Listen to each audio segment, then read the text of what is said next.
Now we will call the meeting to order. We will do roll call, starting with Mr. Huss. Brent Huss. Doug Isley. Vicki Alston. Kimberly McMichael. Paula Rakestraw.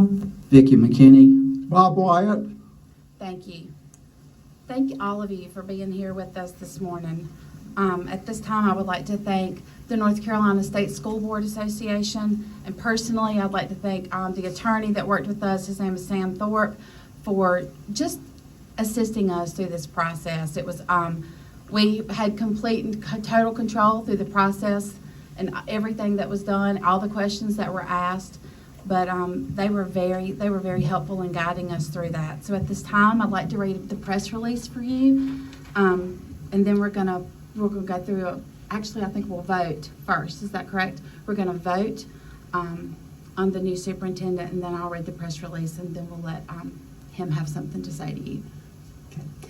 I would like to make the following motion that we approve the contract for the new superintendent of Rockingham Consolidated Schools, Mr. Shawn Stover. There's a motion. Is there a second? I second it. With a motion and a second, is there any discussion? At this time, we will vote, beginning with Mr. Huss. Brent Huss, aye. Doug Isley, aye. Vicki Alston, aye. Kimberly McMichael, aye. Paula Rakestraw, aye. Vicky McKinney, aye. Bob Wyatt, yes. So at this time, the Rockingham County Board of Education is excited to announce the selection and election of Mr. John Stover III as the next superintendent of Rockingham County Schools. Mr. Stover will take office on July 1st, 2022. During the search process, the board carefully reviewed applications from a diverse field of 17 excellent candidates from 11 different states and territories. Although many qualified candidates applied, the board felt that Mr. Stover's experience, leadership, and dedication to students and staff would best serve RCS students, employees, and the community for years to come. The board is confident that Mr. Stover will lead the school system to even higher achievement. Mr. Stover has enjoyed a long and successful career in public education, spanning more than 30 years in North Carolina and other settings across the nation. He currently serves as the instructional superintendent of the District of Columbia of Public Schools, where he has also worked as chief of secondary schools. Over the last 9 years, Mr. Stover has played a pivotal role in helping DCPS become the fastest improving urban district in the country. Prior to joining DCPS, Mr. Stover spent a total of 3 years as superintendent and managing director of Uplift Education's charter school district in Dallas, Texas. In addition, he has previously served as a senior managing director for the Teach for America 2007 through 2010 and a principal and assistant principal for the Charlotte-Mecklenburg Schools, Alamance County School System, Chapel Hill Carborough City School System, the Roanoke Rapids Graded School District, and Mr. Stover began his career in 1990 as a teacher in the Hertford County Schools, where he taught elementary school as well as high school students in an alternative setting. In 1994, he was recognized as the Teacher of the Year for the district. Mr. Stover has an impressive academic background as well. He received his bachelor's degree in economics from the University of North Carolina at Chapel Hill. He went on to earn a master's degree in school administration from East Carolina University. Currently, he is pursuing a doctorate in leadership and organizational innovation from Marymount University. Mr. Stover is grateful for the opportunity to lead the district. He and his wife, Lisa, look forward to becoming part of our community.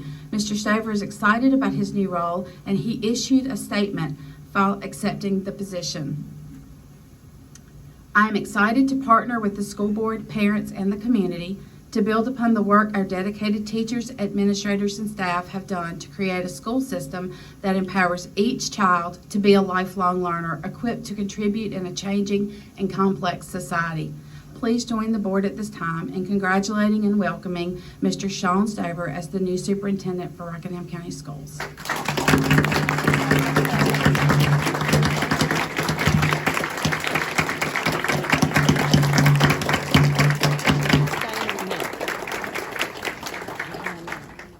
So if you saw me on the phone, I was trying to call my wife because she said she wanted to hear, and she keeps on hanging up on me, so I don't know what that means. I'm going to try it one time because one more time she said she wanted to hear me speak. so that when I got home, she could tell me all the things I could do better. I'm sure. So let's see. I'll see if she's okay. I'm going to put it on speaker, and hopefully she can hear me. And okay, if we hear background or if it's too much, we'll cut it off, and I'll just tell her about it. So wow, what a turnout! Thank you so much for coming out in this personally meaningful event for me. Lisa, my wife, and I, yeah, she hung up on me, so we're gonna. Lisa, my wife, and I have been 3 years ago when our youngest son graduated from the University of Maryland. We decided we wanted to come back to North Carolina. We wanted to wait for the right opportunity. Unfortunately, that was 3 years ago, and then, you know, as we were planning, we all know what happened. COVID hit, and we've been looking for the right opportunity to get back to our roots. She is from Bertie County, North Carolina, and I grew up in Nash County in Rocky Mount. And North Carolina is our home. And it's so fitting that we have a beautiful spring North Carolina day as well. I'm just so excited to be here. I only want to say a few things, but before I do that, I want to offer some thanks. First of all, I would like to thank the board for entrusting me with this so important position. This is an awesome responsibility, and I realize that.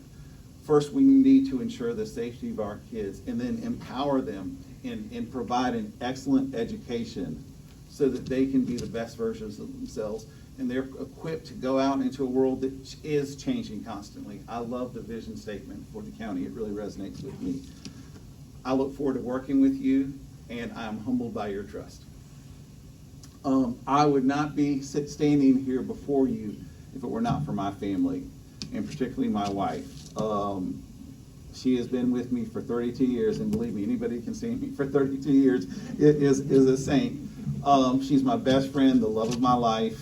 She's my advisor, my confidant, my biggest supporter, and believe me, my biggest critic.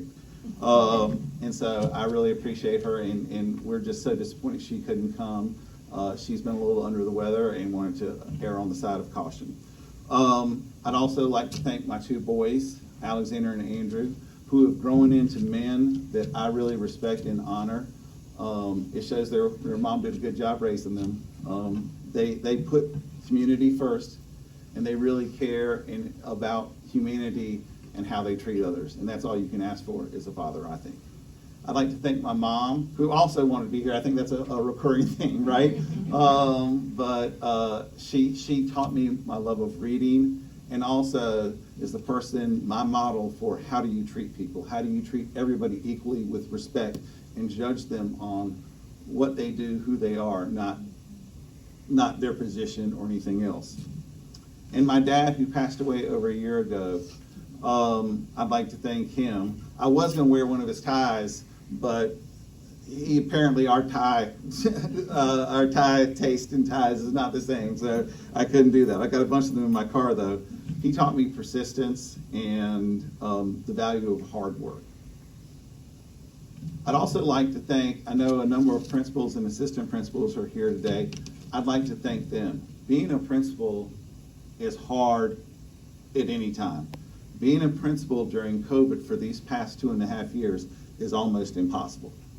I currently support 15 principals in DC, and so I understand all that you face. It's a 24/7 job. You're thinking about your kids, your staff, what's going to happen, and then there's some intensity. Literally, right before I came here, one of my principals called me and to let me know she was going to the cardiologist. She said, "I'm not quite sure why I am." I said, "Well, could it possibly be that you've been faced with a lot of stress?" I think all the principals and assistant principals here all would agree that none of this happens without our teachers and our staff who support our teachers. The unit of change for excellence in a school system begins and ends in the classroom. The most important factor of a child's success is the quality of the teacher in the classroom. And teachers thrive when they're supported by great principals and assistant principals.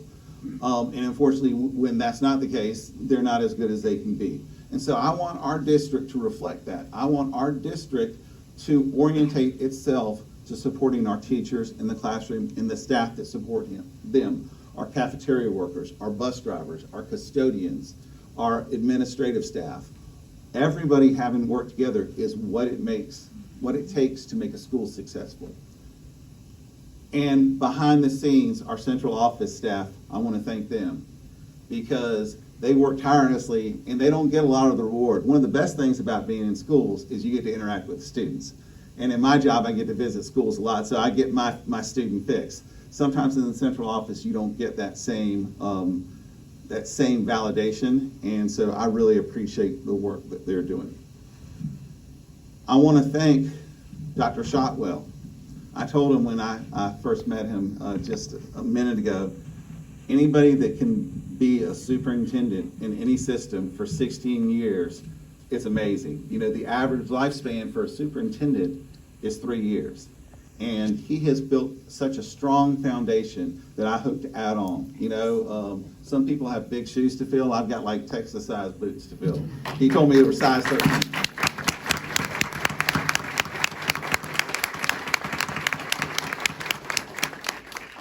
Thank you. I look forward to transitioning and continuing the work. And then finally, right here, all of you, the community. This is why I wanted to come to Rockingham. This is why I bothered Sam all the time saying, hey, where are we in the process? Because it's what we want, what Lisa and I want, my family wants, a sense of community. And the fact that all of you are here on a Tuesday at 11 o'clock to hear me say anything shows the support of the school. And it's not only the tax dollars that you provide for us in order to enable education, it's your advocacy, it's your sense of community. Our parents are our first and best teachers for our children, and I believe, and I'm giving you a little preview of what I'm going to say, but I believe that schools should be a reflection of the community they serve. They should be a reflection of the values, and I want to make sure I'm an integral part of the community. I listen, and that our schools reflect that, and when we're doing well, we reflect upon the community as well. So thank you so much for coming out here and supporting our schools and supporting me with that. I don't want to say a whole lot more, but I do want to give you a little peek of who I am and what I care about. And so I'm going to talk a little bit about 3 core values that are important to me, 3 core beliefs, and then tell you a couple of commitments, and then we'll wrap it up and we'll go have some lunch and get to know one another. My first core value that I want to talk about is teamwork. As you heard me say, the job of educating our children is so complex, and no one person can do it. A teacher needs a team behind him or her. Principal has to have a team behind him or her. And a superintendent most definitely has to have a team. And all the success in my career is a result of being on a team and working together to achieve results we didn't think we could achieve. And I so much value the pursuit. I'm very competitive, so I want to get to results, but that's not what drives me. What drives me is the give and take, the work, the being in the fire with a team. And so that is a core value of mine. Another core value is service. The ideals of our country, which is grounded in our Judeo-Christian foundation, is premised on the idea that our leaders must serve. Perhaps our greatest servant ever said in Matthew 20, verse 26, whoever would be great among you must be your servant. And that's how I feel. My job is to work with the community, all of you, to set a clear vision and set some real clear goals of what we're going to do. Then it's to get out of the way and lead from behind and support you and do whatever it takes to ensure that our students achieve a level of excellence and that we can give them all the options in the world. So I really care about service. And then my last core value is learning. That is our business in school. We have to learn. Our kids, we set the conditions to enable our students to learn. But when I say learning, I don't talk about book learning. We have to learn about our kids, learn who they are, what makes them tick. What works in one setting and in one place with one group of students may not work in another setting and another place with another group of students. Teaching is about time and place. And so it's so important for us to be constantly learning improving our skills, improving our experiences, and really understanding our students. So that's a core value. And these core values lead me to a couple of some key beliefs. The first, and I hope this is not a surprise to anyone, is that we are here to serve our students first. Our decisions must be student-centered, and sometimes we're going to have to make hard choices. Sometimes we have to make the choice of what's best for our kids and what's best for our staff. And my belief is that I'm going to always err on the side of our kids. I'm going to always support our staff, absolutely. But we have to be about our students first. And so that drives me. As I've already said, so I won't spend a whole lot of time on this, I believe the unit of change is in the classroom and at the school. And that central office's job is to orientate itself to support our schools, to ask what can we do. We'll set clear expectations, we'll set clear goals, and then we'll ask what can we do to help you get there.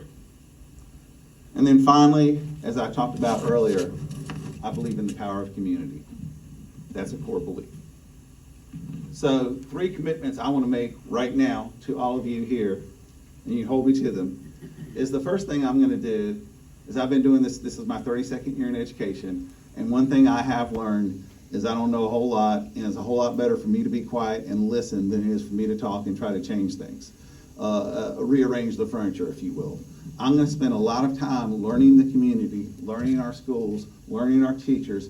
I'm going to be in the classrooms working with teachers. I'm going to be shadowing our principals, because I think the only way I can make the best decisions is to be in their shoes. I'll be with the bus drivers. I actually drove a bus when I was a principal back in the day, because it was a whole lot easier to drive them than to keep them in the gym. When we had to do a double bus run. I've lost my bus driver's license, so I don't have my CDL anymore, but I want to listen and learn and understand before I'm being understood.